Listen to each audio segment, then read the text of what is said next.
Brian, it's great to chat with you today. Having worked on a broadcast crew myself for 10 years, it's always great to talk with other broadcasters and especially the voice of the Jayhawks. So thanks so much for coming on today.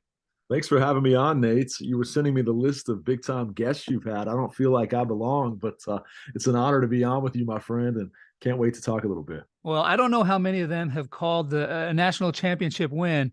And also to that point, I wanted to tell you, I this morning I saw your book Banner Year, the official commemorative championship book of the 2022 national championship team. Bought it. Can't wait to read it. So Also, you get another fan here today that can't wait to read your book. You've had a great broadcasting career, Brian, and you're still just getting started. I mean, you're still young. You have a long career ahead of you as well.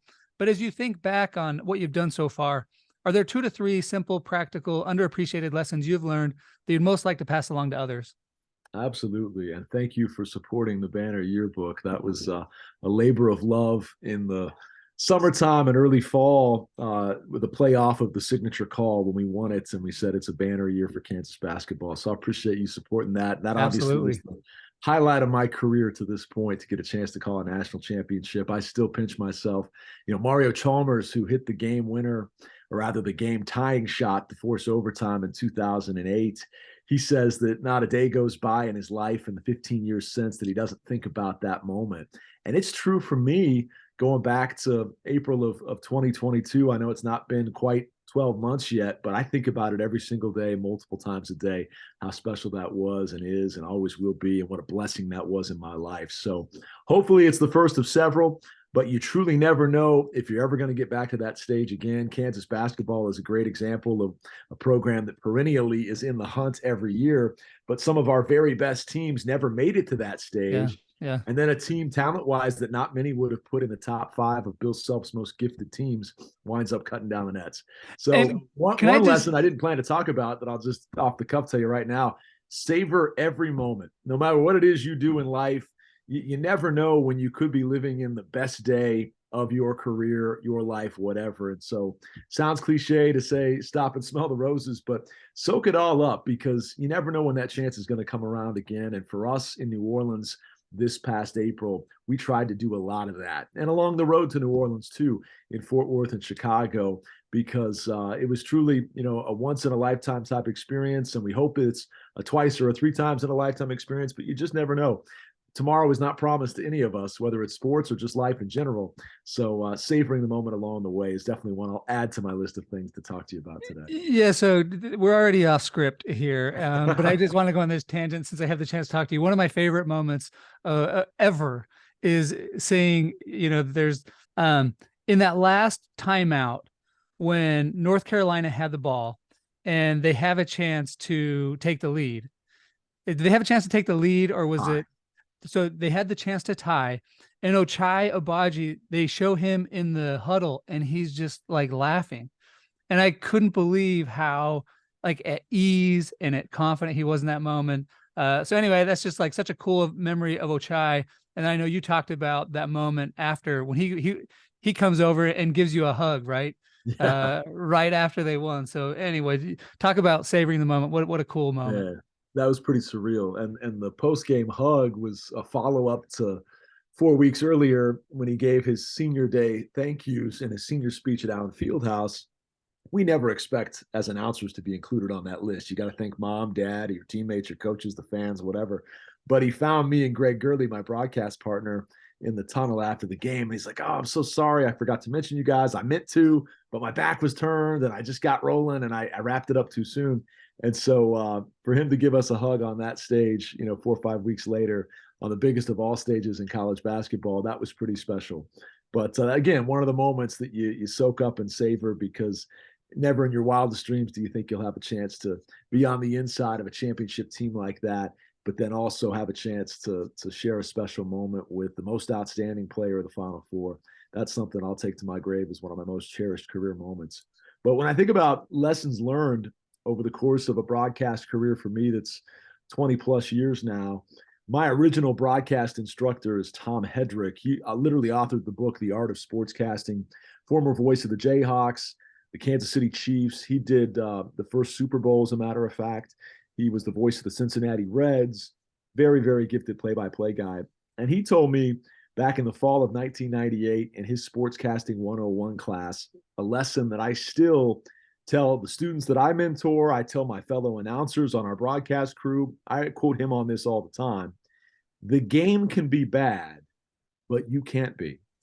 The game itself could be a blowout dog game, no action, no energy, no drama, but it's still our jobs to educate, entertain, inform, engage with the crowd listening over the Jayhawk Network airwaves. And that was put to test. I remember my first year on the call as voice of the Jayhawks back in the fall of 2016. And we were in Waco, Texas, and we were down 42-0 at the half. And I'm thinking, how in the world are we going to fill the air for the next 2 hours and keep folks tuned in? And I huddled up our broadcast crew and I gave them the Tom Hedrick, the game can be bad, but you can't be speech. And we started to brainstorm, what are some storylines we can talk about? Well, we're in Texas, and a third of the roster of KU is Texas recruits. There's the parent section over there in 224. Josh Klingler, you're our sideline guy. You go interview some parents. Let's talk about the Texas interest. David, let's talk about the freshmen and the second and third stringers that are going to get in the game because we're down big, and the opportunities that real, tangible game experience today could mean in the future and paying dividends in their development down the line. And then let's talk about this upcoming schedule. And so we go through all these things. It's not important to this podcast, but the point is we found ways to stay informative and engaging and entertaining. And that's important because it goes hand in hand with my second lesson that I've learned. And that was something that Michael Jordan said long ago during his basketball career when he talked about the fact that every time he takes the floor, even in the midst of a long 82-game NBA season, somebody has paid a lot of money, has gone a long distance to be there, that is seeing him play for the first time. And so whether his body feels good or he's exhausted with a bad ankle, he's going to go out there and give his absolute all every night because somebody is seeing him play for the first time. Now, people don't pay the money to listen to Brian Hanni talk that they paid to see Michael Jordan shoot. I'm not equating that at all. But somebody is probably tuning in and listening to Greg and I or David and I for the first time every time we take the airwaves. And so I always try to remind myself that every broadcast, whether it's a heart-pounding, breathtaking, nail-biting, last-second, one-possession win for the Jayhawks, or a blowout when we're down 42-0 at the half and we just have to find a way to give an informative, entertaining broadcast for the next 2 hours, somebody is listening for the first time. And the tendency, whether you're a broadcaster like me in a bad game, or maybe you work in sales and you're having a bad day, or whatever line of work you're in, if circumstances are such that things aren't going your way, we tend to kind of slump back in our chairs a little bit. We're a little less energetic. We're not quite as sharp. I think we need to handle every time we set foot in a public realm or on whatever platform you work at in your respective career. Anytime you're out there representing your company, yourself, your faith, whatever, understand that somebody is seeing you and making an opinion of you for the first time every time you're out there. And you only get one chance to make a positive first impression. And so I try to attack every public appearance that I make or every broadcast that we're lucky enough to do and approach it as if it's a big-time Final Four setting, because somebody, just like Michael Jordan, somebody is watching or listening for the first time, and you need to keep that in mind. So, like I said to you off the air, we've been blessed in the Big 12 basketball season this year that every game is a great game, and every game is naturally going to be high energy and down the stretch neck and neck. But on the games that aren't the best, just to always bring that same energy. And on the days when I go to MC an event and maybe I'm tired because we got back from Morgantown, West Virginia at 3 a.m. and I don't have my normal zest, so long as the good Lord put wind in my lungs, I need to get up there and try to be my best because I only get one chance to make a first impression. And I'm blessed to get to represent the University of Kansas with this Jayhawk on my chest. And I'm blessed to get to do what I do in the community. And so even on the days when you don't feel your best, try to bring it strong for the sake of those that might be interfacing and interacting with you for the first time, so that you not only represent yourself as good as you can, but whatever team you play for, company you work for, or if you're a person of faith like me, whatever God you serve, that you're representing as good as you possibly can be. Well, speaking of bringing it strong on a day that, on a small time podcast with a professor at KU, I really appreciate you bringing it today, Brian. I love these lessons. Your first lesson, I love this idea of the game can be bad, but you can't be. It's a little bit like the version that you hear with the athletes talk about, like control what you can control. Like you as the broadcaster, you don't control the game, you control what you bring to the game as the broadcaster. And so you got to focus on that. I love that idea. And then, of course, the MJ quote. I think I had heard that years ago, but this is one that really kind of rings true with me right now. And I think it's important for everyone to know. It's a little bit related to like savor the moment, right? I mean, we only have so many opportunities.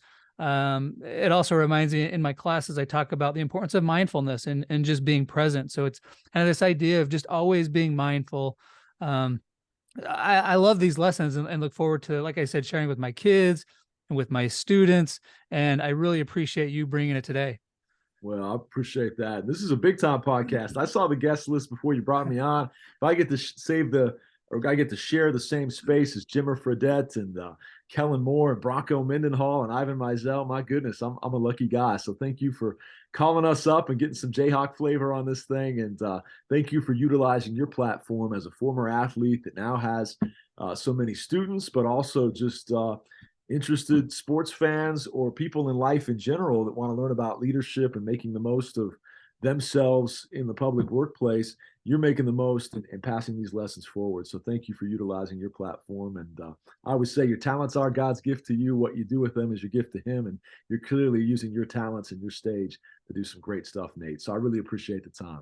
Hey, well, thank you. We took a tangent to start this podcast, and if it's okay with you, I'd like to take one more tangent, Sure. because there was a player on that championship team. I love David McCormick for him to be able to hit those two last shots, like after his mostly up but sometimes down career. So happy for him and Christian Brown and the way he just came through again and again. DeJuan, so consistent, and Jalen.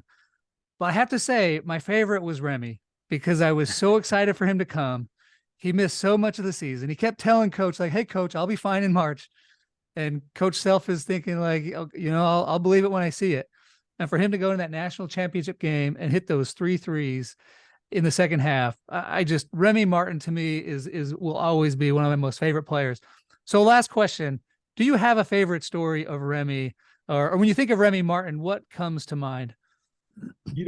I just think of the story of never completely closing a door or giving up on something or someone, because if you're patient long enough and you keep hope alive, sometimes it all comes together when it matters most. And Bill Self is a coach that historically, until these last 2 seasons, usually has his rotation pretty much locked in by mid-January of whichever 8 or 9 guys it's going to be. Now, that's not the case this season, and Remy made sure it wasn't the case last season. And we wound up getting the best 6th man in the entire 68-team bracket injected into our rotation March 1. And what a leg up. I mean, that's like, a trade deadline acquisition of a future Hall of Famer right before the playoffs start, And yet it's a storyline in which previous years, I don't know that Self would have been as open-minded to keep that door open when Remy wasn't able to be a part of as many practices or games prior to that. Usually, most coaches are pretty set in their ways, but Coach knew there was an extra gear that Remy would provide, and thus a higher level that once he kicked in that gear, he could take Kansas to as a team, that if timing worked out and they kept that door open, man, he could propel us to heights that we had not reached in the previous 4 months without him consistently in there. And so as it pertains to real life for the rest of us listening today that aren't super quick point guards that scored 2,000 points at the collegiate level, just always, keeping that door open and never completely giving up on all options, because sometimes it just takes the right amount of timing and seasoning. And what we all dreamed of Remy doing when he first committed to come to Kansas ended up happening after all. It just didn't go in the path or the order that we thought it would. So keeping hope alive and keeping an open mind, even when things don't initially fall into the place that we may have forecast. Because keep in mind, he was the preseason Big 12 player of the year. Yeah. And he hardly played in Big 12 season at all. Yeah. And yet he ends up being as important and critical as anybody on that championship run. Everything gets lost because Ochai was the MOP. David hit the 2 big shots. But how about all those threes Remy hit, the big block in the final? And the block, I was going to say the block where Oh, he's yeah. like a flying squirrel, like, just incredible block. Totally. So just understand that in life, things may not always go according to plan or go in the sequence that we expect, but don't throw the baby out with the bathwater if it's not going the way you drew it up. Keep hope alive, because sometimes just in the nick of time, it actually all comes together. And that's the way it was with Remy Martin for sure. Well, thanks so much, Brian. I appreciate you indulging me with my tangents. It was great chatting today. I love the lessons you shared. And I look forward to continually listening to you as I tune in for games. So thanks again, Rock Chalk. Well, thanks for the platform. And Nate, I'm going to be hitting you up next year when we start traveling to Provo, Utah. I need to know all the best spots for the best, greasy spoon restaurants and places to see, everything Provo has to offer. So I'm glad we made this friendship today. Yeah, I can't wait. Thanks, man. Thank you.